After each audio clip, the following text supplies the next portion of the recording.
지키시는 하나님, 오늘은 6번째 시간으로 오늘 말씀의 주제는 한 사람을 지키시는 하나님입니다. 하나님은 수백 수천 명을 지키시고 보호해 주실 뿐만 아니라 사실은 언제나 한 사람을 통해서 일을 하시는 하나님이십니다. 왜 하나님은 한 사람을 소중히 여기실까요? 하나님의 나라가 바로 그 한 사람에서부터 시작되기 때문에 그렇습니다. 이사야 60장 22절 말씀입니다. 같이 함께 읽겠습니다. 그 작은 자가 천명을 이루겠고 그 약한 자가 강국을 이룰 것이라. 때가 되면 나 여호와가 속히 이루리라. 이 작은 자가 천명을 이루고 약한 자가 강국을 이루게 됩니다. 한 사람이 천명을 이룹니다. 한 사람이 하나님의 나라를 이루게 합니다. 여기서 말하는 한 사람이라는 단순히 한 사람이라는 의미도 있지만 어떤 사람을 가리키는 한 사람일까요? 하나님 말씀대로 인생의 방향을 바꿔서 걸음을 내디딘 첫 번째 사람이라는 의미가 있습니다.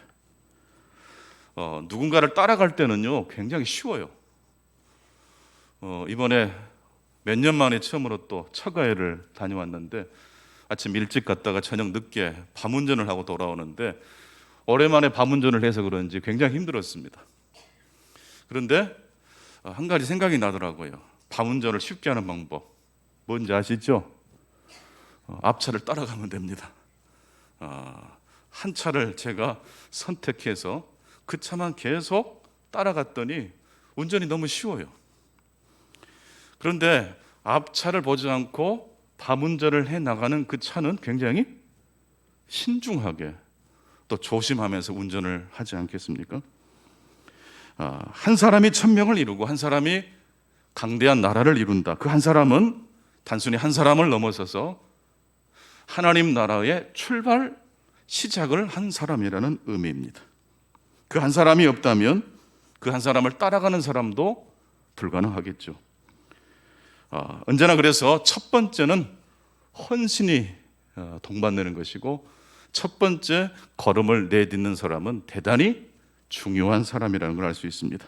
그런 점에서 볼 때 구약 성경에 한 사람을 꼽으라면 누구를 꼽을 수 있겠습니까? 믿음의 조상 아브라함입니다. 그는 본토 친척 아비집을 떠나 하나님이 가라고 지시하신 땅으로 간 첫 번째 사람이었습니다. 아브라함은 갈 바를 알지 못한 채 그때마다 하나님이 들려주시는 말씀에 순종하면서 그 길을 걸어갔던 사람입니다. 오늘날 기독교 인구는 2020년 통계를 보니까 전 세계 인구의 33.3% 정도 된다고 합니다. 약 22억 명 정도 되지 않을까 싶습니다. 굉장히 많은 숫자지 않습니까? 그런데 22억 명보다 더 중요한 숫자가 어떤 숫자일까요? 바로 이 22억 명도 그 시작은 누구에서부터 시작된 거예요?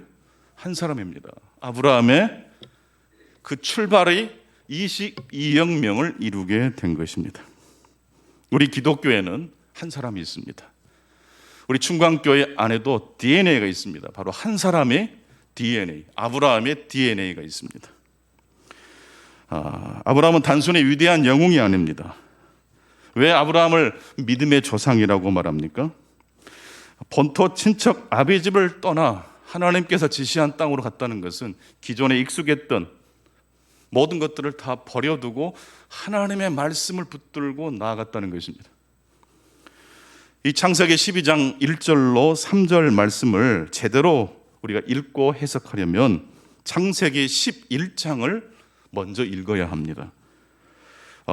아브라함이 살던 당시 거의 대부분의 사람들은 본토 친척 아비집을 떠나지 않고 본토 친척 아비집에서 잘 먹고 잘 사는 삶을 살았기 때문입니다. 그것을 창세기 11장에는 바벨탑을 쌓는 이야기로 설명하고 있습니다. 모든 사람들이 바벨탑을 쌓고자 애를 쓰고 있을 때 다수의 사람들이 그 길로 걸어갈 때 한 사람이 다른 길로 길을 걸어갔다는 이야기입니다. 여러분 5천 명이 거짓말을 해도 그것은 거짓말, 5천만 명이 거짓말을 해도 여전히 거짓말입니다. 한 명이 진실된 말을 하면 힘이 없어 보이지만 그것은 거짓을 이길 수 있는 진실된 이야기가 되지 않습니까? 수많은 사람들이, 거의 대부분의 사람들이 바벨탑을 쌓아서 스스로 힘으로 하늘까지 닿고자 했을 때, 하나님의 도움 없이, 하나님 나라를 세우려고 했을 때, 자신의 왕국을 세우려고 했을 때 하나님이 한 사람을 부르신 겁니다. 본토 친척 아비집을 떠나 바벨탑 쌓기를 그만두고 하나님의 나라를 향해서 첫걸음을 내디딜 한 사람을 부르셨던 것입니다. 김동원 목사님께서 설교 중에 하신 말씀 중에 유독 강조하신 말이 있는데, 그것은 바로 5천 명을 먹이는 사람과 5천 명분을 혼자 먹는 사람이 있다라고 구분을 지어서 설명하시는 것을 들었습니다. 5천 명을 먹이는 사람이 있고 5천 명분을 혼자 다 먹는 사람이 있습니다. 여러분, 세상에서 말하는 성공은 어떤 걸 가리킬까요? 5천 명을 먹이는 사람을 성공했다 그럴까요? 5천 명분을 혼자 다 먹는 사람을 성공했다고 말할까요? 바벨탑의 기준으로 보면 5천 명분을 혼자 다 잡수는 것이 성공이죠. 그런 사람들을 모델로 삼아서 영혼을 끌어모아서 지금도 바벨탑을 쌓는 사람들이 꽤 많이 있습니다. 한 사람, 그 한 사람은 하나님 나라에도 있고 이 세상에도 있습니다. 바벨탑을 쌓는 한 사람을 모델을 삼아서 수많은 사람들이 그 뒤를 따라갔던 것이고, 그와 반대로 하나님의 나라를 위해서 본토 친척 아비집을 떠나 하나님의 말씀을 순종해서 한 걸음을 내디딘 아브라함이 있습니다. 교회는 바로 그 아브라함을 모델로 삼아서 이루어 갑니다. 교회의 부흥은 1000명에 초점이 있는 것이 아니고 사실은 한 명, 그 한 명을 오늘 이사야 60장 20절은 작은 자, 약한 자라고 말하고 있습니다. 즉 하나님의 나라는 적자 생존으로 부흥하는 나라가 아니라는 뜻입니다. 능력 있고 근사하고 매력 있는 사람이 모델이 돼서 그 모델을 닮고 싶은 사람들이 모여드는 나라가 하나님 나라가 아닙니다. 하나님 나라의 모델은 무엇을 보고 1000명이 이루고 하나님 나라, 강대한 나라를 이룹니까? 작은 자입니다. 약한 자입니다. 그런데 왜 하필 하나님은 작은 자와 약한 자를 통해서 하나님의 나라를 이루어 가실까요? 그 이유는 무엇입니까? 여러분, 한번 우리 자신을 돌아보면 우리는 강한 자입니까? 약한 자입니까? 하나님 앞에서 우리는 강한 자입니까? 약한 자입니까? 약한 자입니다. 작은 자입니다. 두 번째로, 왜 하나님은 작은 자와 약한 자 그 한 사람을 통해서 1000명을 이루고 하나님 나라를 이루어 가시기를 기뻐하십니까? 작은 자, 약한 자가 누구를 절대적으로 신뢰하고 두려워할 수 있기 때문입니까? 하나님을 경외하는 자는, 하나님을 건강하게 두려워하는 자는 어떤 사람입니까? 작은 자, 약한 자입니다. 저는 하나님의 부흥이 이 시대에도 계속되고 있다는 것을 믿습니다. 부흥은 하나님의 뜻과 계획이기 때문에 그렇습니다. 한 사람이 1000명을 이루고 그 작은 자, 약한 자를 통해서 하나님의 거대한 나라를 하나님이 이루시겠다고 하나님이 1000명 하셨기 때문입니다. 그런데 하나님의 부흥은 세상의 부흥과 전혀 다른 컨셉입니다. 언제나 하나님은 한 사람에서부터 시작됩니다. 그 한 사람은 하나님 앞에서 자기 자신을 작은 자로, 그리고 두 번째로 어떤 자로 여기는 자입니까? 약한 자로 여기는 자입니다. 즉 하나님을 절대적으로 신뢰하고 경외하는 자, 그 한 사람을 통해서 하나님은 부흥의 역사를 열어가신다는 말씀입니다. 우리 한번 눈을 한번 감아보고 생각해 봤으면 좋겠습니다. 여러분, 우리 충광교회에는 한 사람이 있을까요? 자신을 작은 자로, 약한 자로, 그리하여 하나님을 절대적으로 신뢰하는 그 한 사람이 있는지 한번 생각해 보시기 바랍니다. 눈을 감고 한번 생각해 보세요. 혹시 여러분의 마음속에 생각나는 그 한 사람이 있으십니까? 자신을 작은 자로 여기는 한 사람, 자신을 약한 자로 여기는 한 사람, 하나님 없이는 못 살겠다고 고백하고 살아가는 그 한 사람이 혹시 생각나십니까? 그렇다면 우리 교회는 반드시 부흥할 줄로 믿습니다. 묵묵히 자신을 드러내지 않고 하나님을 섬기되 하나님을 경외하고 하나님을 올바르게 두려워하는 몇 사람이 있을 때 교회는 부흥합니까? 한 사람입니다.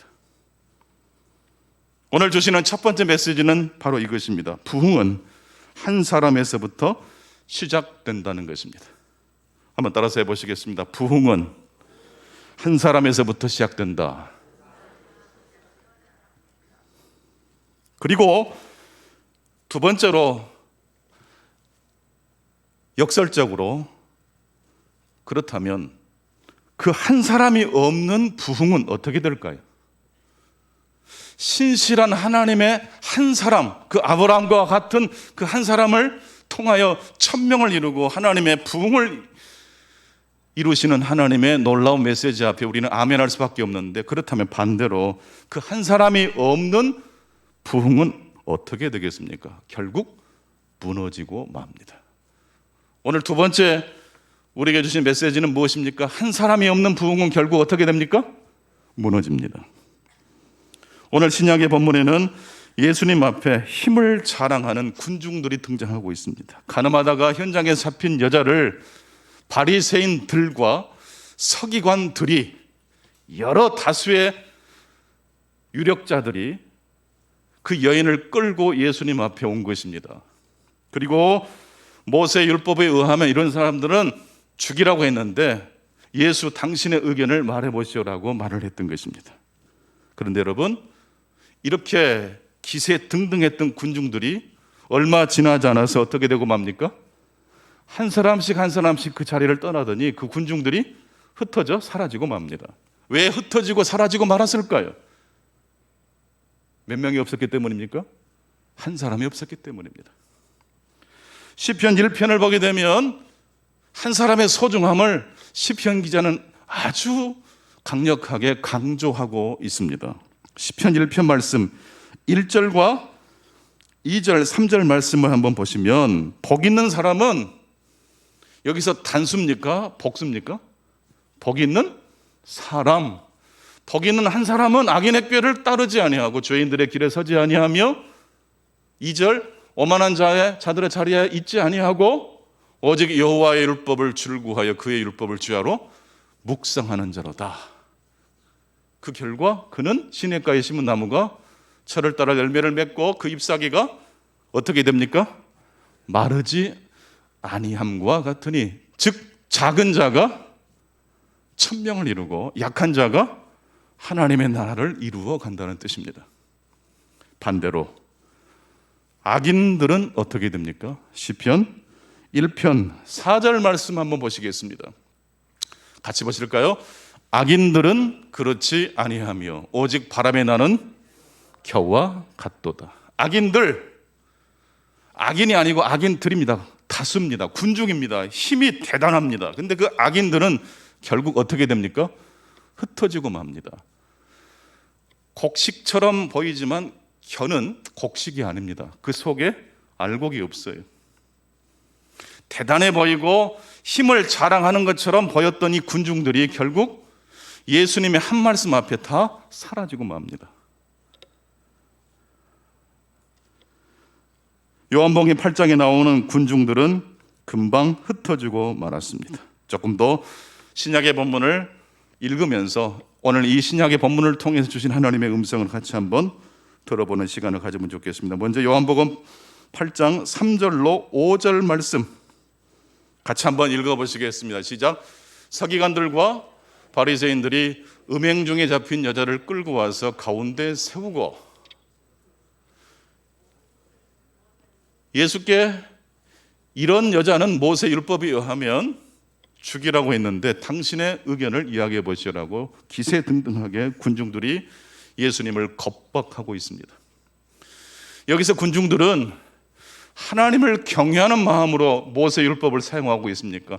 자신의 욕심을 이루기 위해서 하나님의 말씀, 하나님을 이용하고 있습니까? 그렇죠. 여러분, 하나님을 사랑하지 않고 자신의 욕망을 사랑하는 것을 구약의 예언자들, 선지자들은 뭐라고 했을까요? 그것이 바로 간음이라고 그랬습니다. 그러니까 오늘 요한복음 8장에 등장하는 이 가늠하다가 잡혀온 이 여자 한 명만 가늠한 사람이 아니고 사실 그 자리에 있는 모든 군중들이 하나님 외에 다른 것을 사랑하고 있다는 것을 본다면 그 군중들 역시 뭐한 사람이에요? 가늠하다가 잡힌 사람이에요.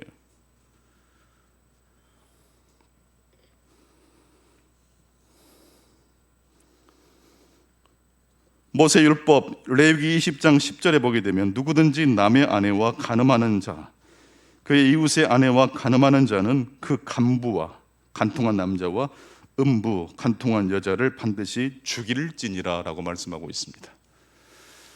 군중들이 이렇게 예수님을 겁박했을 때 예수님은 군중들을 바라보지 않으셨습니다. 잡혀온 여인도 보지 않으셨습니다. 그냥 땅에다가 고개를 숙이시고 뭔가 끄적끄적 쓰셨습니다. 상상력을 발동하면 그때 예수님 뭘 쓰셨을까요? 간음은 혼자 하냐? 왜 여자만 잡아왔느냐? 뭐 그런 말씀을 쓰실 가능성도 있었을 거예요. 분명히 간음은 두 사람이 하는 것인데 왜 한 사람만 여기 있는지 모르겠구나. 이런 낙서를 했을 가능성도 있지 않겠어요? 너네들도 하나님의 영광을 위하여 율법을 사용하지 않고 너네들의 욕심, 나를 고소하려고 지금 너희들이 이 여자를 잡고 끌고 왔는데 그런 거 보니까 너희들 역시 뭐한 사람이다? 가늠한 사람이다. 몸을 굽혀 손가락으로 땅에 뭔가를 쓰시고 계신 예수님께 군중들은 계속해서 겁박하면서 물었습니다. 빨리 말해보시오. 이에 예수님께서 일어나 이르시되 이렇게 요한복음 8장 7절을 통해서 말씀하십니다. 너희 중에 죄 없는 자가 먼저 돌로 치라. 너희 중에 죄 없는 자가 먼저 돌로 치라. 죄 없는 자, 복수입니까? 단수입니까? 단수. 그러니까 너희들 중에 저 여자 죄 지은 거 맞다. 내가 봐도 인정한다. 돌을 던져라. 그러나 조건이 하나 있다. 너희들 중에 죄 없다고 생각하는 사람 몇 사람이 나와서 먼저 돌을 던져라? 한 사람 나와봐라. 군중들이 예수님의 이 말씀 앞에 자신을 돌아보고 여인을 또 돌아봤겠죠. 죄 없다고 생각하는 한 사람이 나옵니까? 나오지 않습니까? 안 나옵니다. 안 나오기 때문에 안 나오는 것이 모델이 돼서 더 이상 쫓아갈 대상 모델이 없으니까 군중들이 어떻게 됩니까? 흩어지는 거예요. 진리의 말씀으로 교회가 모일 때 교회는 부흥할 줄로 믿습니다. 이 진리의 말씀 외에 다른 것으로 교회가 모이면 부흥하는 것처럼 보이지만 언제든지 무너질 수밖에 없어요. 코로나 이 기간 동안에 교회는 영적으로 더 부흥하고 있는 것을 저는 봅니다.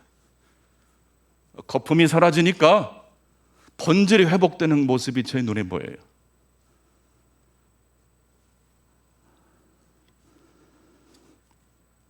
예수님은 다시 몸을 굽혀 손가락으로 땅에 뭔가를 쓰셨습니다. 마치 십계명 돌판에 하나님이 직접 언약의 10마디 말씀을 기록해 주신 것처럼 예수님의 이 행동은 마치 하나님이 모세에게 십계명을 줄 때 그 돌판에다가 직접 새겨서 주신 장면을 연상케 합니다. 사람들이 여인을 잡아와서 죽이려고 했을 때 예수님의 판단을 물었을 때 예수님은 뭔가를 쓰셨습니다. 마치 십계명을 다시 쓰시는 행동을 보여주는 것처럼 말입니다.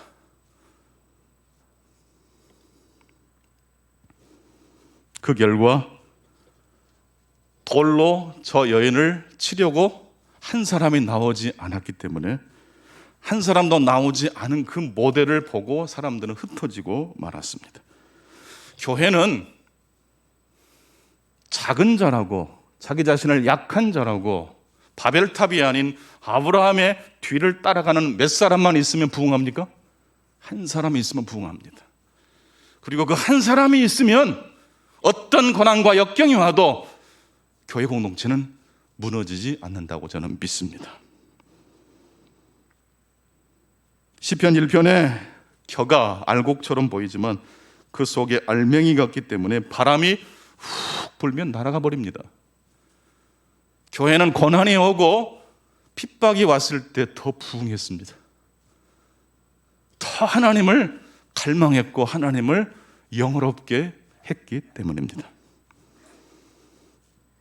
오늘 하나님께서 한 명을 통해서 1000명을 하나님의 부흥을 일으키신다는 말씀과 함께 동시에 그 한 사람이 없으면 언제든지 거짓된 부흥은 드러나고 만다는 말씀을 해 주셨습니다. 군중들은 하나님을 사랑한 것처럼 이야기했지만 사실은 하나님을 이용해서 자신의 욕심을 채우려고 했던 간음죄를 범하고 있었습니다. 이제 군중들은 다 사라지고 예수님과 누구만 남았습니까? 이 여인만 남았습니다. 예수님께서 그 여인을 향해서 이렇게 말합니다. 여자여, 너를 고발하던 그들이 어디 있느냐? 너를 정죄한 자가 없느냐? 대답하되 주여 없나이다. 예수께서 이르시되 나도 너를 정죄하지 아니하노니 가서 다시는 죄를 범하지 말라 하시니라. 여러분, 이 말씀을 어떻게 여러분들은 읽으시는지 모르겠습니다. 예수님이 그 여인을 향해서 정죄하지 않는다고 말씀하셨지 정죄할 죄가 아니라고 말씀하지 않으셨습니다. 네가 지은 그 죄는 죄가 아니야 라고 말씀하지 않고 죄가 맞다고 말씀하고 있습니다. 하지만 내가 너를 용서하겠다라고 말씀하신 것입니다. 다시는 가서 죄를 범하지 말라, 이 말씀의 그 문장을 보면 어느 정도 습관적 죄를 이 여인이 지었다는 걸 알 수 있습니다. 충동적으로 한 번 실수를 한 게 아니라 이 여자는 습관적으로 간음죄를 범한 것입니다. 여러분, 왜 죄를 지을까요? 죄를 지으면 고통이 따르는데 왜 죄를 지을까요? 여러분, 죄를 지으면 고통만 있습니까? 쾌락도 있습니까? 쾌락이 있습니다. 내 마음대로 뭔가를 할 때 사람이 희열이 있잖아요. 그러나 하나님의 말씀을 떠나 바벨탑을 쌓는 희열은 시간이 지나면 어떻게 됩니까? 무너지고 맙니다.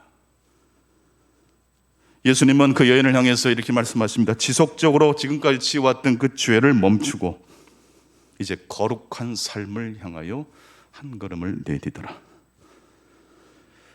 어떻게 하면 이 여인은 이제 죄를 버리고 거룩한 삶을 향해서 출발할 수 있을까요? 간단합니다. 스스로 이제 결심하고 이제 그렇게 하겠습니다라고 결단하면 되는 것이 아니고 누구를 따라가면 됩니까? 한 사람을 따라가면 됩니다. 여러분, 힘들고 외롭고 신앙의 위기가 올 때 한 사람을 떠올리실 수 있기를 바랍니다. 여러분, 애플이라는 그 유명한 회사 아실 겁니다. 어마어마한 회사죠. 근데 그 애플 하면 떠오르는 사람이 몇 사람이 있습니까? 스티브 잡스는 한 사람이 떠오르잖아요. 삼성이 이제 글로벌 기업이 됐는데 삼성 하면 몇 사람이 떠올라요? 이건희라는 회장이 떠오르잖아요. 백남주 선생께서 비디오 아트의 선구자인데 언제 이 비디오 아트를 시작할 결심을 했는지